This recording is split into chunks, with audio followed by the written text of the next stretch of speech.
bu gözəl bayram münasibəti ilə, bu mübarək bayram münasibəti ilə hamınızı təbrik edirəm. Allah bu bayramı bizə mübarək eləsin. Allah gələn günlərimizi, keçən günlərimizdən xeyirli, faydalı eləsin inşallah. Çox gözəl bir bayramdır və təəssüflər olsun ki, hər il bayram gələndə bu mövzu səngimir ki, dinin buna münasibəti necədir, İslamın buna münasibəti necədir. Bir dəstə də radikal insanlar var ki, onlar milli olan, insani olan hər şeyə cihad elan ediblər. Novruzu da bir şirk əlaməti kimi təqdim edirlər, bütpərəstlik əlaməti kimi təqdim ediblər və işlərin güclərini atıb bu kimi ayinlərimizlə, adət-ənənələrimizlə mübarizə aparırlar. Bu barədə mən bugün danışmayacağım. Bu yaxında bir müsahibə də vermişdim. Burada biraz fikir elə bil ki, düzgün anlaşılmamışdı ki, mənim dilimdən belədir ki, Novruz İslam bayramıdır. Novruz İslam bayramı deyil, İslamdan çox-çox qədimlərə aid olan bir bayramdır və orada biz qeyd eləməmişik ki, Peyğəmbər bu bayramı qeyd edirdi. Hədislər var ki, Əhl-i Beytdən, Peyğəmbərdən ki, bu bayrama müsbət yanaşıblar. Amma heç də vacib deyil ki, hər bir şey haqqında hədis olsun. Mütərəqqi olan, insani olan, müsbət olan hər nə varsa din onu dəstəkləyir. Din mənfiliyin, belə deyək, insanlığa yaraşmayan əməllərin əleyhinədir. Din yayıldığı ölkələrdə İslam ona görə yayıldı ki, xalqların mədəniyyətinə hörmətlə yanaşdı. Oradakı şirk elementi var idi, tohidə zid, insanlığa zid nəsə vardı, ondan təmizlədi, amma adətlərlə cihada qalxmadı. Adətlərə legitimlik verdi, yaşatdı, adətləri zənginləşdirdi, adətlərlə zənginləşdi, dinin gözəlliyi bundadır. Və bu bizim fəxr olması bir bayramımızdır. Novruz Azərbaycan xalqının şəxsiyyət vəsiqəsidir. Mən bunu neçə dəfə demişəm ki, 2 dəfə dünyanın hər yerində olan Azərbaycanlılar Azərbaycanlı olduğunu xatırlayır. Novruzda bir də Aşurada. Bu ikisində insanın yadına düşür ki, hələ mən bunun mənəvi dini tərəfini qoysam qırağa, Azərbaycanlılığın da bir şəxsiyyət vəsiqəsinə çevrilib, bir milli kimliyin vasitəsinə çevrilib bu 2 ayin. Aşurada və Novruzda biz öz kimliyimizə qayıdırıq. Bu 2 ünsür bizi bir millət olaraq var edib, qoruyub, saxlayıb.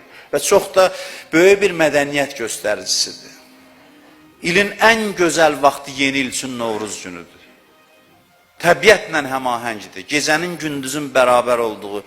Yaradılış belədə yaranar, böyüyər, sonra ölər. Dekabrın 31-də qeyd olunan bayramın təbiətlə həmahəngiliyi yoxdur. Hansı səbəbdən yeni il gəlsin o vaxta düşsün ki, indi o təqvim ilidir.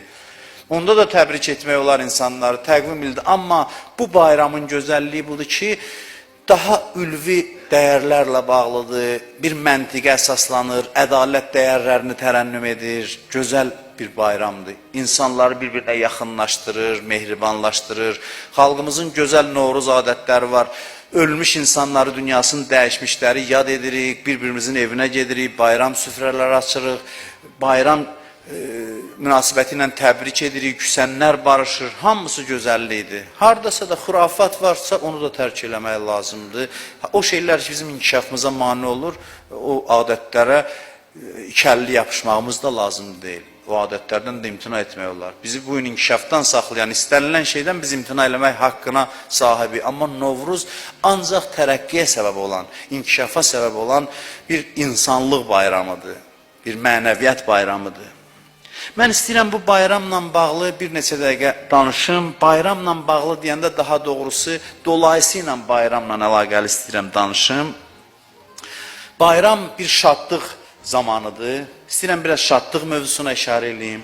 Eyni zamanda Novruz təbiətlə dediyimiz kimi bağlıdır. Təbiətin oyandığı bir zamandır. Və təbiətin ən gözəl çağı Novruz bayramı və ondan sonraki dövrdür. Təbiətin öz gözəlliyini ən qabarıq şəkildə ortaya qoyduğu zamandır. Və mən bir xüsusiyyəti demək istəyirəm ki, indiyəcən biz bunu yəqin ki, mömin xüsusiyyəti kimi tanımamışıq. Möminin xüsusiyyətlərindən biri düşünürəm ki, onun təbiət sevərliyi olmalıdır. Mömin insan, Allaha bağlı insan təbiətə bağlı olar, təbiəti sevər. Təbiətsevərlik iman əlamətidir.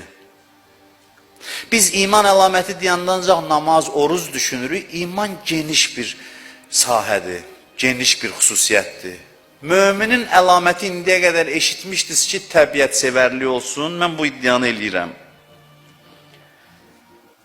Mömin ətraf mühitlə, təbiətlə ünsiyyətdə olmalıdır. Mömin təbiətdən ləzzət almalıdır. Mənəvi bəhrə almalıdır. Təəssüf ki, dünyada, müasir dünyada təbiətsevərlik dindar əlaməti kimi tanınmır.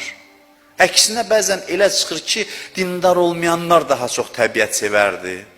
Belə bir fikir yaranır. İnsanın imanının nəticəsi harada özünü göstərir, bax.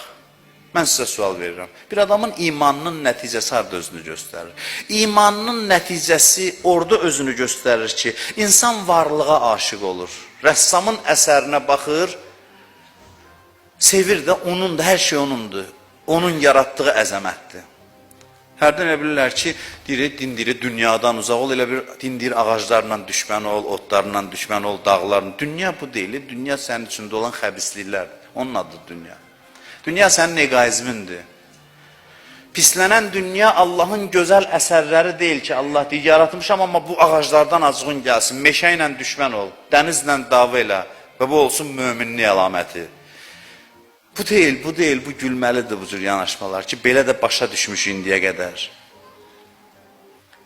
İslam Peyğəmbərinin özünə baxın, Allah evinin yanında yaşayır Məkkədə. Kəbədən daha gözəl yer, Kəbə, onun ətrafında ibadət elə Peyğəmbər Peyğəmbərliyindən öncə də ibadət eləyirdi. İbadət eləyirdi, özə gizlətmirdi. O vaxta qədər də işləri yox idi onunla. Həzrət İbrahimin ayinlərini yaşayırdı, Peyğəmbər özü ibadət edirdi. Maraqlısı budur ki, Peyğəmbər gedir dağda ibadət eləyir. Dağda bir mağara tapır, orada ibadət eləyir.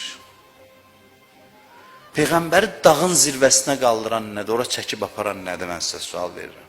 Niyə görə? Məkkədə olanlar bilir, bir dəfə gedirsən, adamın yorulur, ora ayaqla hər gün Peyğəmbər bəzən gedirdi. Hər gün o mağarada ibadətlə məşğul idi. İmam Hadi əleyhissalamdan bir hədis deyim ki, qarşıda onun da şəhadəti gəlir. İmam Hadi əleyhissalam buyurur ki, İnnə Rasulallah sallallahu aleyhi və aleyh ləmmə tərəkət ticarə ilə Şam. Deyir, Peyğəmbər elə ki, ticarətdə işini başa vururdu, Şama gedib gəlirdi ticarətə. Ticarəti başa vururdu və təsəddəqə bi kulli ma rəzəqəhullah Teala min tilkət ticarat.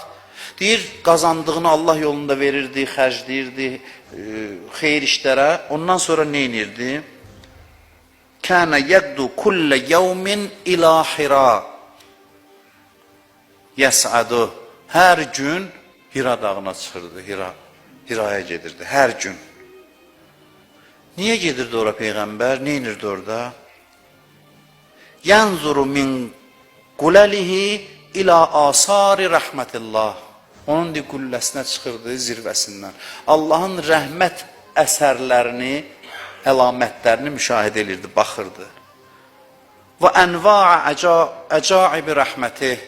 Allahın yaratdığı rəhmətinin qəribəliklərinə baxırdı dağda. Maraqlı hədisdir bu, bəlkə də bunu necə eşitməmişsiniz. Ondan sonra buyurur Peyğəmbər göylərə baxırdı, səhralara baxırdı, dağın zirvəsindən təbiəti müşahidə edirdi. Ondan sonra buyurur ki, və ya'budullah haqqa ibadəti və Allaha layiqli ibadət edirdi. İlhamlanırdı bu mənzərələrlə. İlhamlanırdı və Allaha şövqlə ibadət edirdi. İmam Hadi əleyhissalamın hədisi davam edir. Buyurur ki, 40 yaşa çatanda, gətirir bu ilə əlaqələndirir. Deyir, bu 40 yaşa çatanda Allah qəlblərə baxdı, ən səfalı qəlb onun qəlbini gördü, ən böyük qəlb onun qəlbini gördü və vəhyini o qəlbə nazil elədi. Dağdan başlayır, təbiətdən başlayır, gedir vəhyin nazil olmasına. Ucalığı, uca adamlar ucalığı sevir. Ucalığın təbiətdə təcəssümü dağdır. İnsan dağa baxanda gərək ona bir xüsusi şövqlə, məhəbbətlə baxsın, onu müşahidə eləsin. Ruhun ucalığının maddi təcəssümü dağdır. Dağların bir mənəvi də ləzzəti var.